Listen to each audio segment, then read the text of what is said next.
Gênesis 6, do versículo 11 até o versículo 14, eu quero meditar com vocês sobre o julgamento e a graça de Deus. O julgamento e a graça de Deus. O texto diz assim: a terra, porém, estava corrompida diante de Deus e cheia de violência. E Deus viu a terra e ela estava corrompida, pois a humanidade toda havia corrompido a sua conduta sobre a terra. Então Deus disse a Noé: o fim de toda a humanidade chegou diante de mim, pois a terra está cheia da violência dos homens. Eu os destruirei juntamente com a terra. Constrói uma arca de madeira de gofé, faze compartimentos na arca e reveste-a com betume por dentro e por fora. Que Deus aplique no nosso coração a palavra dele. Esse texto comunica para o nosso coração basicamente duas verdades sobre quem Deus é. Duas verdades sobre a Bíblia, a palavra de Deus, que é a verdade do juízo de Deus e a verdade da graça de Deus, nessa ordem. E eu acho especialmente importante que essas duas verdades sejam apresentadas nesse texto lado a lado, porque a gente tem uma tendência forte de querer separar essas duas verdades, de querer separar esses dois atributos, esses dois aspectos sobre quem Deus é. Há muitas pessoas que falam sobre o juízo de Deus sem pensarem na questão da graça. E por outro lado, no outro extremo, o que é o extremo mais comum, há muitas pessoas que falam sobre a graça de Deus, o amor de Deus e a misericórdia de Deus sem pensarem no juízo, sem pesar a questão da justiça de Deus. É aquele tipo de pessoa que acha que não existe esse negócio de julgamento final, que não existe esse negócio de inferno, que esse negócio de pecado é uma invenção humana que as pessoas criaram e que esse negócio de julgamento final é apenas um freio que os humanos criaram para frear a maldade dos homens. E é assim que a gente tenta dividir a pessoa de Deus. E, lamentavelmente, a gente encontra esse tipo de postura até mesmo no meio evangélico. Raramente você vai encontrar mensagens e sermões que falem sobre a ira de Deus, sobre o juízo de Deus, sobre a punição de Deus. E mais raramente ainda você vai encontrar hinos e músicas que cantem ou ensinem sobre a ira de Deus, sobre o juízo dele, sobre o castigo dele. É uma mensagem que é impopular, que não dá lucro no mercado gospel, e é por isso que os artistas brasileiros não estão interessados em produzir músicas com esse tipo de conteúdo, que falem sobre a ira, sobre a justiça, sobre o juízo de Deus. Mas leia o livro de Salmos, que é o inário mais antigo da história do povo de Deus, e você verá que existem inúmeras canções que falam sobre a ira, sobre o ódio, sobre a justiça, sobre a santidade de Deus.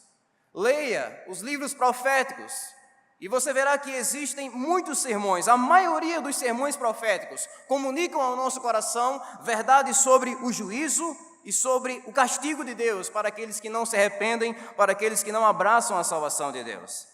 E isso tudo mostra para o nosso coração que nós não podemos dividir Deus no meio, nós não podemos abraçar o amor de Deus e rejeitar a sua justiça como se ela não existisse ou como se fosse irrelevante para a nossa vida. É impossível fazer isso porque Deus é aquilo que Ele é. E olhando para esse texto de Gênesis 6, o ensinamento que fica claro para nós é que o mesmo Deus que providenciou a construção da arca é o Deus que enviou o dilúvio.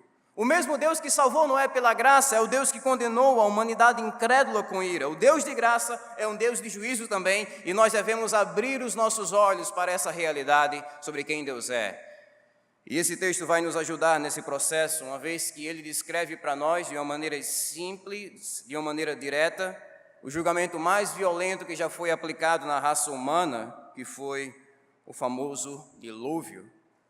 Mas antes de entrarmos nessa questão do juízo de Deus, eu quero que você analise comigo o que é que desperta o julgamento de Deus, ou a causa do juízo e do castigo de Deus, que é uma coisa que a Bíblia chama de pecado.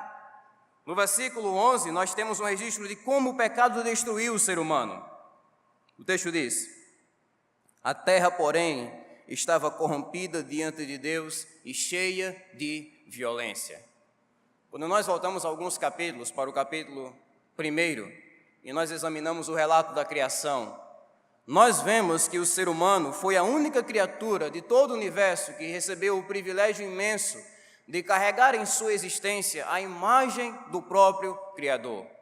Deus não colocou a sua imagem nas montanhas, nem nos animais, Ele colocou a sua imagem no homem, e isso tem um significado especial. O fato de nós carregarmos a imagem de Deus significa que nós, como seres humanos, deveríamos pensar, sentir, agir, falar e fazer tudo aquilo que Deus faz, pensa, sente e age.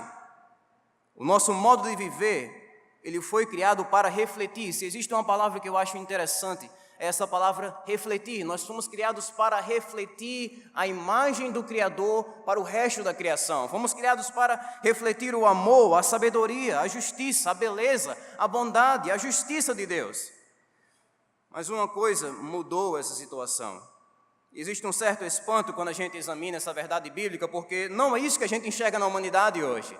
Quando nós ligamos na TV, quando nós lemos algumas notícias sobre o estado da humanidade, nós vemos que não é essa a imagem natural do ser humano. O ser humano perdeu esse contato, essa harmonia que havia entre a imagem dele e a imagem de Deus. Você não precisa se esforçar muito para perceber que o ser humano, ele tem facilidade de exibir qualquer tipo de imagem, menos a imagem de Deus. É fácil para o ser humano exibir a imagem do ódio. É fácil para o ser humano exibir a imagem do egoísmo, do orgulho, a imagem do mal, a imagem da avareza, a imagem do pecado, mas é impossível para o ser humano, longe da graça de Deus, refletir a imagem e a beleza do Criador. A imagem que o ser humano reflete para a criação não é mais a beleza do Criador, é a feiura do pecado. E por que isso acontece? A explicação está nesse versículo aqui, no versículo 11, na palavra corromper. O texto diz, a terra, porém, estava corrompida. A palavra corromper no original aqui significa distorcer. O que o texto bíblico está ensinando aqui é que a imagem de Deus que havia originalmente no ser humano, ela foi distorcida, ela foi corrompida, ela foi desfigurada e deformada pelo pecado. O pecado fez com a gente a mesma coisa que o fogo faz com uma garrafa plástica. Quando você pega uma garrafa plástica e você joga aquela garrafa no fogo, o que acontece com aquela garrafa? O fogo vai distorcer, o fogo vai desfigurar, o fogo vai deformar aquela garrafa de modo que ela perde o formato original que ela tinha. E é isso que o pecado faz com a gente. Ele desfigura a imagem de Deus que havia em nós. E um dos resultados dessa distorção é a violência. O texto diz que por causa da destruição do pecado, a violência encheu a terra. E eu acho interessante essa palavra encher. A violência havia enchido a terra. O que isso quer dizer? Quando você examina o capítulo 1 de Gênesis, versículo 28, você vê a missão que Deus dá para o ser humano. Ele disse, vão, multipliquem e encham a terra. É isso que Deus diz, encham a terra, espalhem a minha imagem pela criação. Mas depois do pecado, o homem encheu a terra, mas não da beleza de Deus. O homem encheu a terra de violência. As pessoas se tornaram agressivas, irritadas, inflamadas, orgulhosas, tudo isso por causa da destruição do pecado. E esse termo aqui, o termo violência, é um termo amplo. Não apenas fala sobre a violência física, mas a violência sexual, a violência verbal, a violência racial. Tudo isso está envolvido nesse termo aqui. Esse é um retrato da humanidade antes do dilúvio. E eu acredito, irmãos, eu estou convencido de que esse retrato pinta para nós não apenas o estado da humanidade antes do dilúvio, mas também depois do dilúvio. A humanidade continua violenta. Por que as pessoas ainda hoje se matam no trânsito? Às vezes eu estou dirigindo e eu paro no sinal, o sinal está vermelho, e quando o sinal abre, tem um carro na minha frente, e quer que eu seja sincero com vocês, eu tenho medo de buzinar e avisar para o cara da frente que o sinal abriu, porque eu não sei como é que ele vai interpretar isso. As pessoas facilmente estão se matando no trânsito. Se você der alguma buzinada para avisar alguma coisa, o cara pode sair do carro com uma arma e tirar sua vida por uma simples buzina. Por que isso acontece? Por que ficamos facilmente irritados quando uma coisa que a gente quer não acontece no trabalho ou em casa? Por que ficamos tão inflamados quando alguém nos ofende? Por que as pessoas matam por dinheiro e violentam as outras por prazer? Tudo isso é resultado da destruição que o pecado causou em nosso coração. Se você quer ver o grau de destruição do pecado no mundo, veja o grau de violência presente nesse mundo. Pense um pouco na violência a nível nacional. Sabia que o Brasil lidera o número de assassinatos no mundo, com 60 mil mortes no ano? Em média, 160 pessoas morrem todos os dias no Brasil vítimas de homicídio. A nível estadual, no dia 11 de agosto, algumas semanas atrás, o RN atingiu a marca de 1.500 homicídios só nesse ano.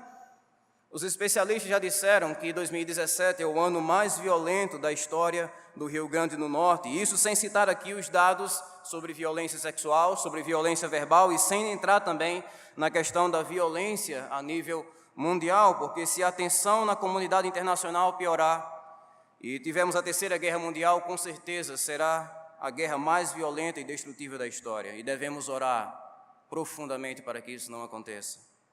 Seja como for, o que todos esses dados mostram para nós, o que esses dados estão gritando para nós é que a terra se tornou violenta por causa do pecado. O pecado destruiu a raça humana, corrompeu a raça humana. E essa é a abrangência da destruição.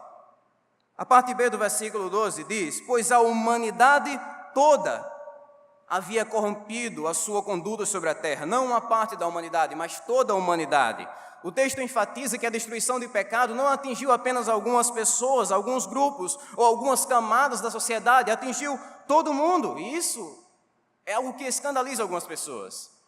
Porque geralmente, quando a gente fala dessa questão da violência, a gente acha que ela atinge apenas aqueles que estão atrás das grades. A gente acha, às vezes, de um modo mais simples, que o pecado só destrói a vida daquelas pessoas que cometeram crimes graves, crimes escandalosos. Mas o ensino desse texto vai além. Diz que o pecado destruiu a vida de todos os seres humanos, jovens, adultos e crianças, presos e livres, homens e mulheres, ricos e pobres. Os seres humanos se tornaram violentos. Essa é a nossa natureza depois do pecado. A violência está presente no coração humano, e é verdade, eu não sou louco em reconhecer que nem todo ser humano chega ao ponto de tirar a vida de outro. A violência nem sempre chega a esse nível. Mas logo cedo, você consegue perceber o quanto o seu coração é violento. Por que as crianças brigam por brinquedos? Minha esposa é professora e toda semana ela tem uma história diferente para contar sobre como as crianças brigam por coisas banais, por coisas sem sentido, por coisas estúpidas. E nós tratamos isso como algo normal, mas pergunte, por que elas fazem isso? Porque a corrupção do pecado atinge todo mundo, não apenas os políticos corruptos que estão nos jornais todos os dias, atinge todo mundo. Romanos 3,23, todos pecaram e carecem da glória de Deus. O que nós aprendemos aqui é justamente sobre essa destruição massiva do pecado. E se examinarmos com sinceridade a nossa vida, veremos a mesma coisa. Quem é que ensinou você a pecar? Quem é que ensinou você a ser egoísta? Quem é que ensinou você a brigar com outras crianças, ou quem ensinou você a sentir ira e raiva e ser orgulhoso? Ninguém nos ensina a fazer isso. Pecar se tornou natural para nós, tão natural quanto respirar. Ninguém ensina você a respirar, você simplesmente nasce respirando. Essa é a nossa natureza depois do pecado, e é nesse ponto que surge o problema, porque Deus vê essa violência. Deus vê os nossos pecados, e é aqui onde começa o juízo de Deus contra a raça humana. Versículo 12, a parte A do versículo 12. Nós lemos sobre o Deus que enxerga os nossos pecados. E Deus viu a terra e ela estava corrompida. Aqui nós temos novamente um contraste enorme com Gênesis capítulo 1. No final da criação, em Gênesis 1:31, a Bíblia diz que Deus viu tudo aquilo que Ele tinha criado. E Deus viu que aquilo era o quê? Lembram disso? E Deus viu que aquilo era bom, muito bom. Aqui nós temos novamente Deus olhando para a humanidade, olhando para a sua criação, e nós temos uma mudança radical no quadro da humanidade. Deus viu a violência, Deus viu a corrupção. Mas apesar da destruição, Deus ele não abandonou a terra, Ele não abandonou a terra depois do pecado de Adão. Deus continuava lá, observando os pecados da humanidade. E o ensinamento desse texto para o nosso coração é exatamente esse. Deus enxerga os nossos pecados. Esse não é um ensinamento isolado na Bíblia.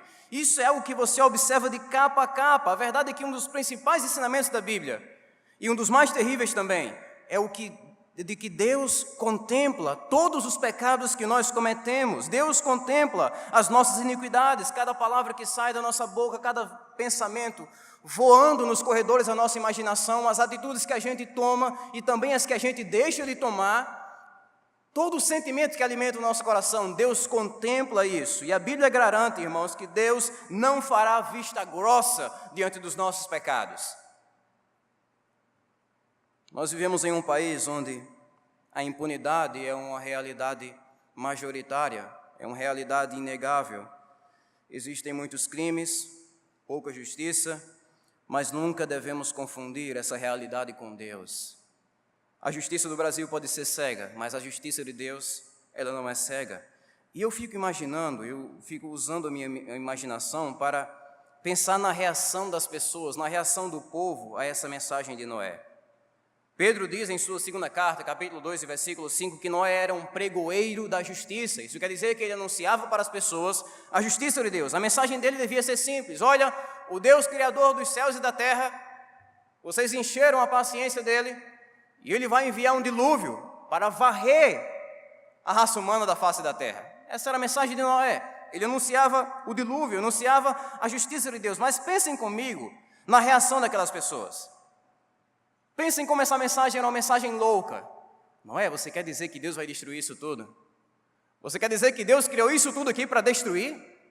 Você quer dizer que Deus vai matar todo mundo? As grávidas, as crianças, os nossos jovens, os velhos? Ele vai varrer a face da terra? Noé, isso é loucura, Noé. Eles achavam que a justiça de Deus era cega. Eu imagino que essa era a ilusão que eles alimentavam no coração, mas a Bíblia diz, irmãos, que Deus não é um Deus cego. Hebreus 4:13 diz: nada em toda a criação está oculto aos olhos de Deus, tudo está descoberto e exposto diante dos olhos daquele a quem havemos de prestar contas. O grande problema das pessoas é que, apesar de elas entenderem isso aqui, apesar de balançarem a cabeça e dizerem amém, Deus realmente vê tudo, isso não toca o coração.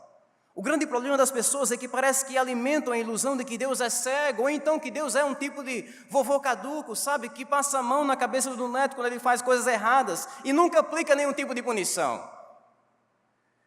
Mas o ensinamento da Bíblia é o oposto. Deus vê os nossos pecados, Ele se importa com os nossos pecados, e devemos entender o quanto isso é urgente.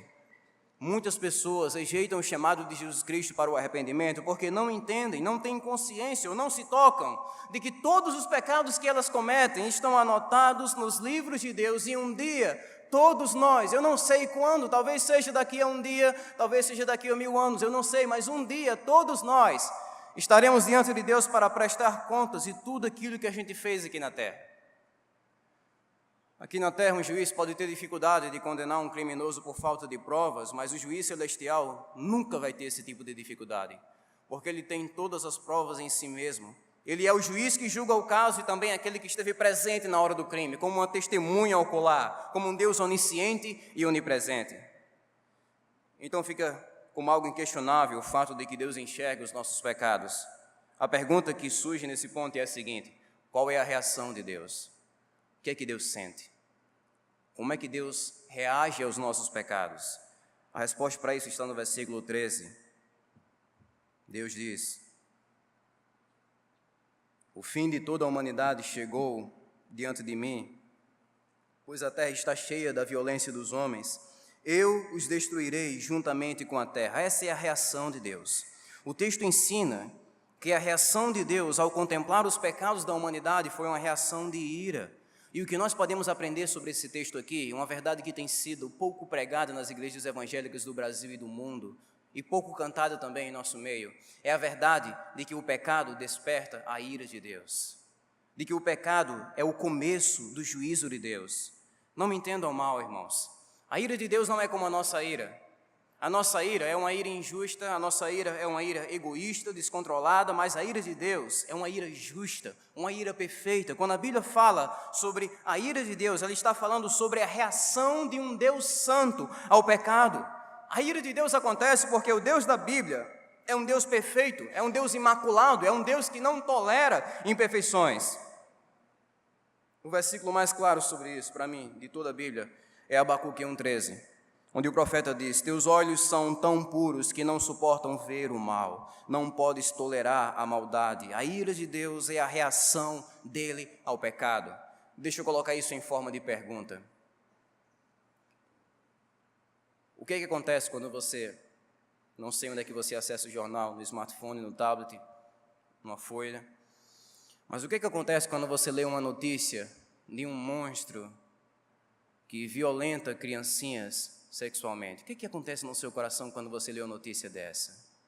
Se você tem um mínimo senso de justiça no seu coração, e eu sei que você tem, você fica com raiva diante daquela injustiça. Não tem como você olhar para as maiores atrocidades e as maiores injustiças dessa terra com um sorriso no rosto. E você acha que Deus consegue? Se nós, com as nossas injustiças e falhas, conseguimos sentir raiva diante da injustiça, quanto mais o próprio Deus. Deus se ira contra o pecado, é por isso que o dilúvio veio, foi por isso que ele destruiu Sodoma e Gomorra com fogo, foi por isso que o chão se abriu e engoliu centenas de pessoas vivas na rebelião de Coré, sem falar nos 14 mil que morreram de praga naquele mesmo dia, e é por isso que o inferno existe, porque Deus odeia o pecado. O Deus da Bíblia é um Deus de juízo, e ao longo de toda a Escritura nós aprendemos isso. A consequência do pecado é porque ele desperta a ira e o juízo de Deus. E é por isso que devemos tratar o pecado com seriedade. O nosso maior problema é que os nossos pecados despertam a ira de Deus. Eu não sei o que você pensa disso. Talvez você nunca tenha ouvido isso na vida e você diga que isso é loucura, que isso não existe. Eu imagino que foi isso que Noé ouviu. Noé, esse negócio de dilúvio, de uma chuva que vai matar todo mundo, esse negócio de ira de Deus, de justiça, esse negócio não existe, Noé. Eles devem ter argumentado dessa forma até que as primeiras gotas de chuva começaram a cair, e então o dilúvio veio e não houve mais esperança. O que mostra para nós o quanto é perigoso rejeitar mensagens dos verdadeiros profetas de Deus. O que eu estou dizendo nessa noite, irmãos e amigos, pode não ser agradável, mas é a verdade sobre Deus. É a verdade sobre quem Deus é. Se você estiver com a sua Bíblia, você pode abrir ela em Romanos capítulo 1, versículo 18. Eu vou ler alguns versículos que lançam luz sobre isso. Romanos 1, 18.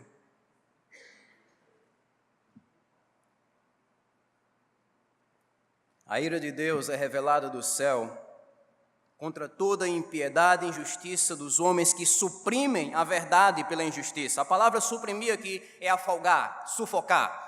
É isso que o ser humano faz com a verdade de Deus. Ele escuta a verdade de Deus, aquela verdade incomoda o coração dele, mostra o caminho. O que ele faz com essa verdade? Ele sufoca essa verdade. Ele coloca debaixo d'água e não deixa a verdade respirar. E aqueles que sufocam a verdade de Deus despertam a ira de Deus. É isso que o texto diz. Pule um capítulo, Romanos capítulo 2, versículo 4 ao 8. Paulo diz, Romanos 2, 4. Ou será que você despreza as riquezas da sua bondade, tolerância e paciência, não reconhecendo que a bondade de Deus o leva ao arrependimento? Contudo, por causa da sua teimosia e do seu coração obstinado, você está acumulando ira contra si mesmo para o dia da ira de Deus, quando se revelará o seu justo julgamento. Deus retribuirá a cada um conforme o seu procedimento. Ele dará vida eterna aos que, persistindo em fazer o bem, buscam glória, honra e imortalidade, mas haverá ira e indignação para os que são egoístas e que rejeitam a verdade de Deus e seguem a injustiça. O que Paulo está dizendo é chocante.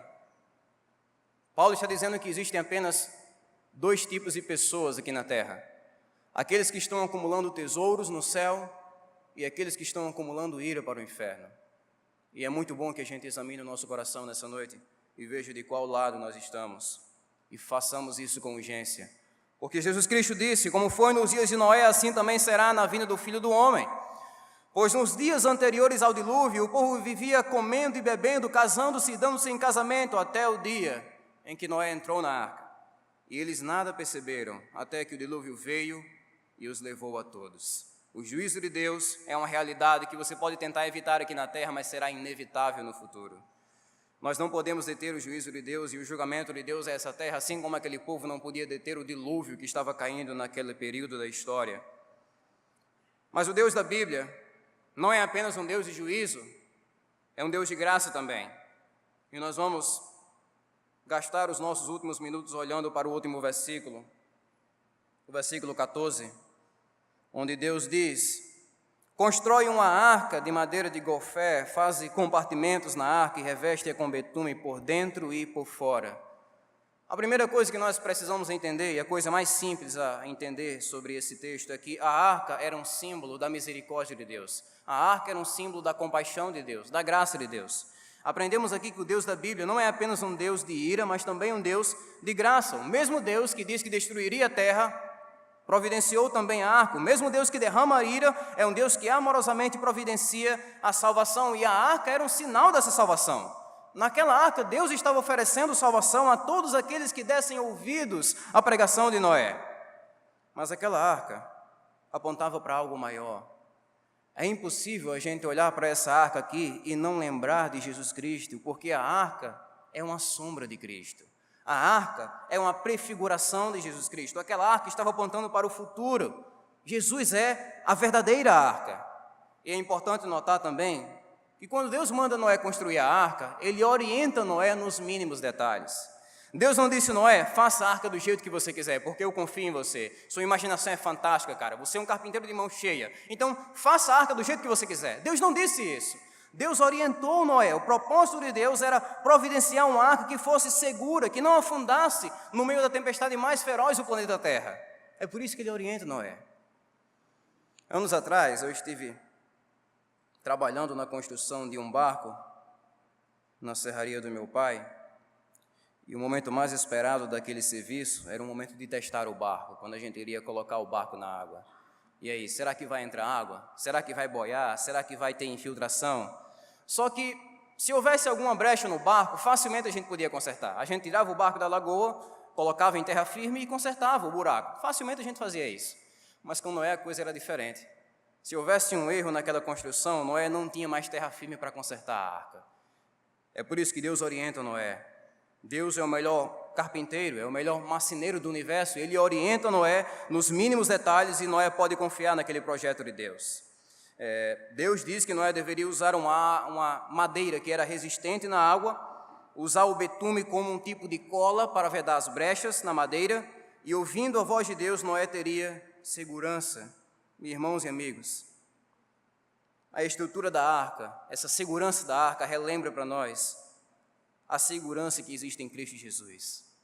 Assim como existia segurança naquela arca projetada pelo próprio Deus, assim também existe segurança para os pecadores que confiam em Jesus Cristo. Todos aqueles que confiam em Jesus Cristo serão salvos do juízo de Deus e do castigo de Deus, assim como cada pessoa que entrou na arca naquele dia. Foram salvos do castigo. Como diz o hino: seguro estou, não tenho temor no mal, sim, guardado pela fé em meu Jesus.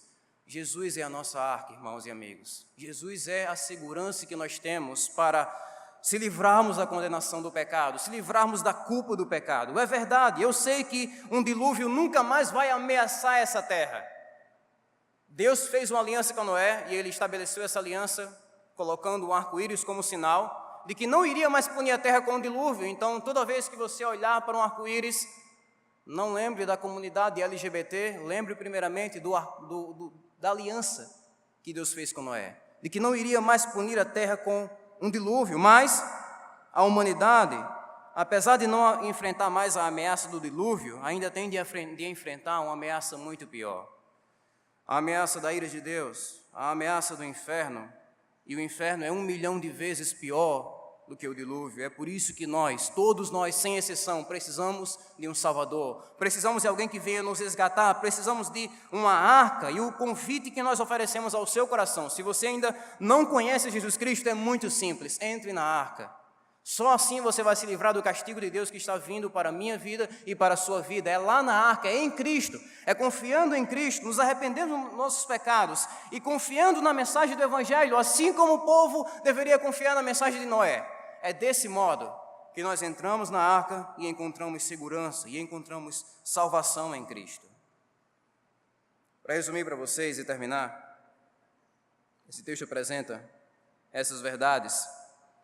O pecado tem destruído as nossas vidas, assim como destruiu a vida daquele povo naquela época, nos dias de Noé. Como consequência do pecado, o julgamento de Deus está vindo de encontro às nossas vidas, assim como o dilúvio estava vindo naquela época. Mas Deus providenciou uma salvação do seu juízo para nós, assim como providenciou a arca para Noé. E essa salvação é Jesus. E todas as pessoas que entraram na arca foram salvas do dilúvio, não foram castigadas. E de modo semelhante, todas as pessoas que confiarem em Cristo serão salvas do inferno, salvas da ira de Deus, salvas do julgamento final. E assim como a arca era o único meio de salvação para aquele povo, assim também, o único jeito do homem se livrar da condenação do pecado é por meio de Cristo, de Jesus Cristo. Amém, igreja? Esse é o nosso Salvador. Nós não temos outra esperança. João 14,6 diz: eu sou o caminho, a verdade e a vida, e ninguém vem ao Pai a não ser por mim. Que Deus nos abençoe, em nome de Jesus.